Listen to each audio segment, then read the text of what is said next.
Bismillahirrahmanirrahim. Assalamualaikum warahmatullahi wabarakatuh. Expo Mobiliti Pintar Brunei 2023 berlangsung selama 3 hari di Dewan Bridek 1 dan 2 di Jerudong. Expo dianjurkan oleh syarikat pemasaran Brunei Shell BSM dengan kerjasama Kementerian Pengangkutan dan Info Komunikasi dan Majlis Kebangsaan Keselamatan Jalan Raya MKKJR. Pelancarannya disempurnakan oleh Yang Berhormat Dato' Seri Setia Dr. Awang Haji Muhammad Amin Liu bin Abdullah, Menteri di Jabatan Perdana Menteri dan Menteri Kawangan dan Ekonomi Kedua, dan Yang Berhormat Pengiran Dato' Seri Setia Syamhari bin Pengiran Dato' Paduka Haji Mustafa, Menteri Pengangkutan dan Info Komunikasi. Diadakan bersempena Pesta Disember Brunei, Expo berlangsung sehingga 10 Disember ini dan dibuka untuk kunjungan orang ramai mulai pukul 10 pagi hingga 10 malam.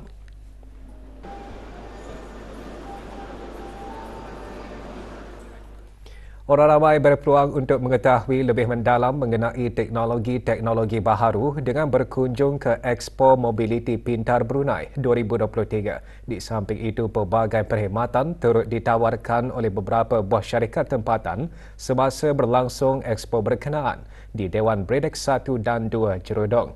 Semasa perasmian Expo berkenaan kemarin, pameran e-book Highway Code dan kaji selidik pengangkutan bas awam turut dilancarkan di petak pameran Kementerian Pengangkutan dan Info Komunikasi dan Majlis Kebangsaan Keselamatan Jalan Raya MKKJR. Pelancarannya disempurnakan oleh Yang Berhormat Pengiran Dato' Seri Setia Syamhari bin Pengiran Dato' Paduka Haji Mustafa, Menteri Pengangkutan dan Info Komunikasi. Juga hadir Yang Berhormat Dato' Seri Setia Dr. Awang Haji Muhammad Amin Liu bin Abdullah, Menteri di Jabatan Perdana Menteri dan Menteri Kawangan dan Ekonomi Kedua. E-book Highway Code dihasrat sebagai panduan pemandu atau pengguna jalan raya memahami aspek-aspek keselamatan. Sementara itu, kaji selidik pengangkutan bas awam pula sebagai usaha mewujudkan sistem kesaling hubungan yang cekap dan mudah diakses. Pengunjung yang datang kemari bertanyakan saja arah kami, so we will explain thoroughly lah, briefly mengenai kod jalan raya, buku kod jalan raya yang terbaru ni, edisi 2023. So we will explain more lah to the pengunjung-pengunjung yang datang. Hasil daripada kaji selidik ini akan dapat membantu pengobrol dasar serta pengendali bas awam untuk menambah baik perkhidmatan awam dan terutama sekali pengangkutan bas. Juga dipamerkan inisiatif MKKJR dalam meningkatkan keselamatan para pengguna jalan raya ke arah mencapai visi sifar kemalangan jalan raya maut. Kami sentiasa mengambil berat dengan pembaikan kepada jalan raya di negara Brunei Darussalam. Pelbagai produk teknologi turut dipamerkan semasa Mobiliti Pintar Brunei 2023 yang dapat memberikan pengalaman berbeza kepada para pengguna.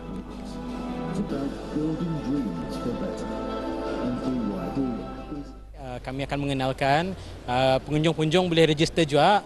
InsyaAllah nanti kerang tahun depan kami akan memanggil segrup pengguna tu untuk kami memberikan itu tu alfakat juga. KBR ni is untuk adding to virtual reality punya game. Ia boleh bagi vibration, movement, 360 movement. Mereka boleh mencuba KBR ni, merasa apa rasanya main VR more immersive. Bank Islam Brunei Darussalam BIBD telah diiktiraf sebagai Bank of the Year Brunei 2023 oleh The Banker. Anugerah tersebut adalah pengiktirafan tahunan yang mengiktiraf dan memberi penghormatan kepada bank-bank teratas dari lebih 140 negara yang menunjukkan prestasi, inovasi dan komitmen yang luar biasa kepada pelanggan mereka. Hadir bagi menerima anugerah tersebut dalam satu majlis yang diadakan pada 30 November lalu di London, Awang Junaidi bin Haji Masri, Pengarah Urusan dan Ketua Pegawai Eksekutif BIBD. Dalam pada itu, Menteri di Jabatan Perdana Menteri dan Menteri Kewangan dan Ekonomi kedua selaku pengerusi BIBD menyatakan anugerah berprestij itu adalah bukti semangat kolektif Brunei Darussalam. Jelas.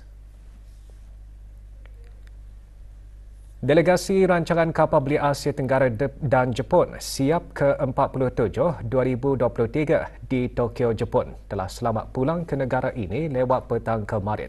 Pada tahun ini seramai 120 peserta belia termasuk 10 ketua kebangsaan dari 9 buah negara-negara ASEAN kecuali Myanmar dan Jepun menyertai rancangan kapal belia Asia Tenggara dan Jepun. Hadir mengalu-alukan ketibaan delegasi Dayang Umi Kalthum binti Haji Abdul Karim, pengarah belia dan sukan. Program siap diadakan bagi mempromosikan lagi persahabatan serta pertukaran peserta belia antara negara Jepun dan negara-negara ASEAN, khususnya negara Brunei Darussalam secara berterusan di samping sebagai platform untuk para belia berkongsi ilmu pengetahuan dan peluang untuk menjalinkan bersama. Alhamdulillah, kami juga berpeluang untuk memegang SG iaitu Solidarity Group untuk SGD untuk semasa prefecture di Nagasaki. Additional responsibilities juga masa tu, which was a visit to the Prime Minister of Japan, which I also gave a speech. Alhamdulillah. Alhamdulillah sepanjang di Japan kami ada bersama foster family, yang mana itu adalah salah satu memori yang tidak dapat dilupakan. Boleh belajar secara langsung macam mana kehidupan the Japanese seharian dan juga dibawa ke tempat-tempat menarik.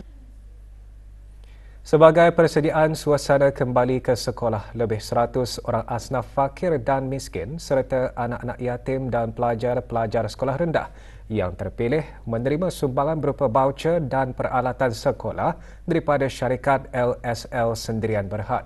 Majlis diadakan di Dewan Indah Biru, Lugo Industrial Park. Penyampaian sumbangan disempurnakan oleh Awang Haji Hamzah bin Haji Sabtu, pemangku setiausaha Majlis Ugama Islam Brunei, MOIB. Majlis diselajurkan dengan penyampaian cek kepada Pusat Perkembangan Kanak-Kanak Hospital Raja Isri Pengiran Anak Saliha, Pusat Ehsan Al-Amirah Al-Hajah Maryam dan Tabung Kemanusiaan Rakyat Palestin di Gaza 2023 dari syarikat Eluglass Sendirian Berhad berjumlah RM2,000 dan syarikat LSL Sendirian Berhad berjumlah RM7,000.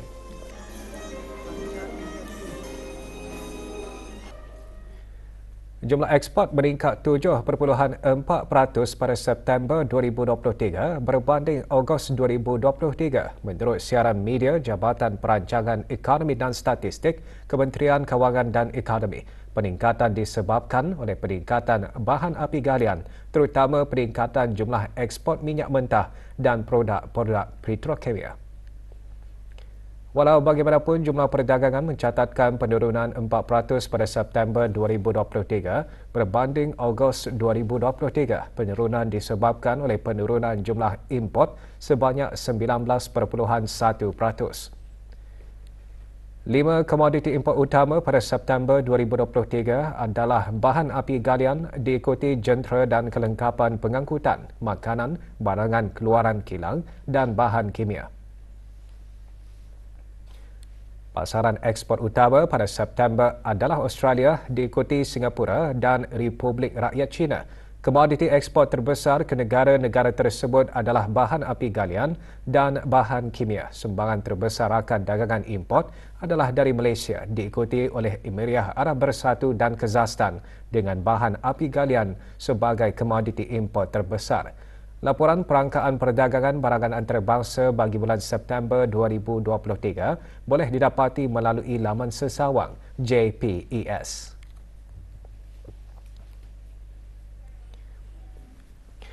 Umat Islam diseru agar memastikan bahawa apapun pekerjaan yang dilakukan itu tidak bercanggah dengan agama Islam dan peraturan ataupun undang-undang di negara ini. Ini termasuk apabila menjalankan kewajipan sebagai pekerja sama ada di sektor awam maupun di sektor swasta, sama ada memegang jawatan tinggi ataupun sebaliknya. Perkara tersebut antara intipati khutbah Jumaat bertajuk Jangan Mengkhianati Amanah yang telah dipertanggungjawabkan. Khutbah Jumaat juga menekankan peranan rakyat yang prihatin akan kesejahteraan dan kebajikan masyarakat serta demi negara. Tanggungjawab sebagai perkhidmatan awam termasuk memastikan tiada tolak ansur ataupun kompromi terhadap jenayah salah guna kuasa. Kita sebagai umat Islam setentunya tahu bahawa perbuatan salah guna kuasa ini merupakan satu perbuatan yang dilarang dalam agama kita. Manakala dari segi perspektif undang-undang pula, salah guna kuasa ini merupakan satu kesalahan jenayah. Antara kesalahan yang berkaitan dengan salah guna kuasa ini adalah seperti rasuah dan pecah amanah. Sesungguhnya orang-orang yang melakukan jenayah salah guna kuasa ini adalah orang yang mementingkan diri sendiri. Mereka menggunakan kuasa dan jawatan mereka sebagai lesen untuk mendapatkan kesenangan diri sendiri atau untuk orang yang tertentu dengan cara yang salah. Salah guna kuasa juga dianggap sebagai perbuatan yang zalim. Dari perspektif perkhidmatan awam pula, penjawat awam yang menyalahgunakan kuasa mereka boleh menjejaskan kepercayaan orang ramai dan ini memberi impak yang buruk kepada negara. Ini kerana penjawat awam sepatutnya menggunakan kuasa dan amanah yang telah dipertanggungjawabkan kepada mereka untuk menjalankan tugas dan memberikan perkhidmatan dengan adil dan tidak mengambil kesempatan.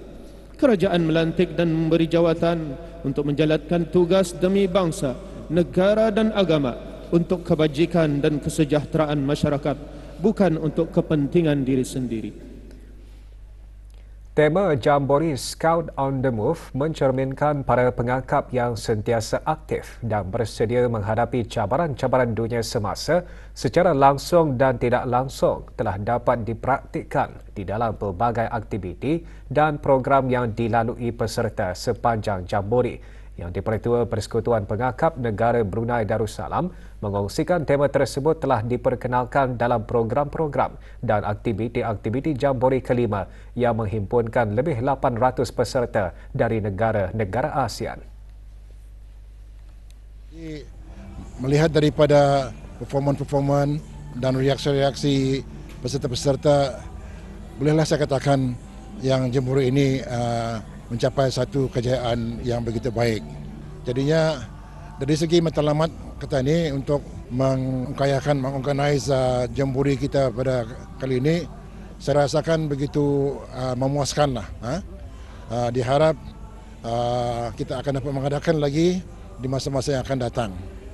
Selain memperkembangkan minda, Jambori juga memberi pengetahuan tentang kepimpinan serta membina keyakinan diri para peserta. Penekanan terhadap matlamat pembangunan mampan juga diterapkan dan ditekankan di sepanjang kegiatan Jambori.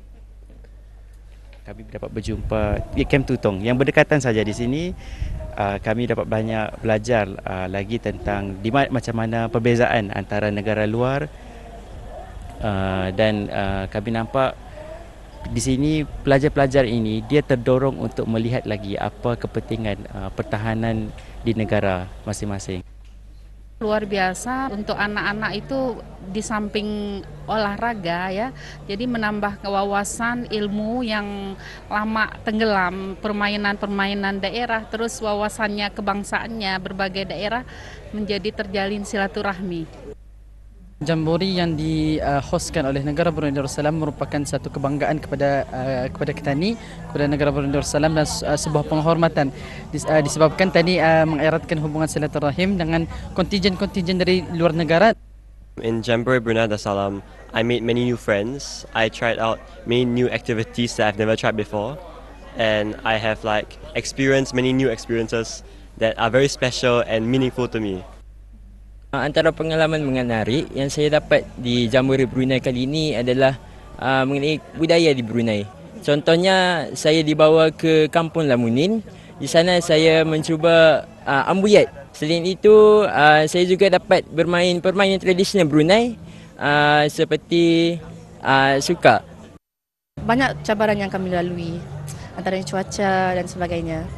Tapi antara yang paling memorable mungkin waktu aktiviti sukan air, kami dapat berkayak buat pertama kali dan kami dapat bermain bersama rakan-rakan yang daripada negara luar.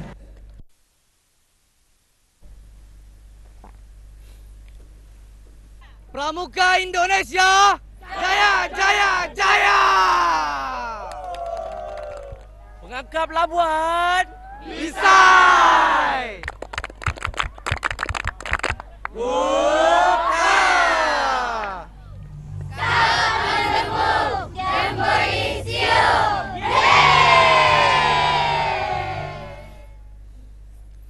Ahli-ahli pengakap perlu melengkapkan diri dengan kemahiran abad ke-21 untuk mencapai impak pembangunan model insan yang berdaya tahan dan bukan hanya setakat bidang kemahiran asas.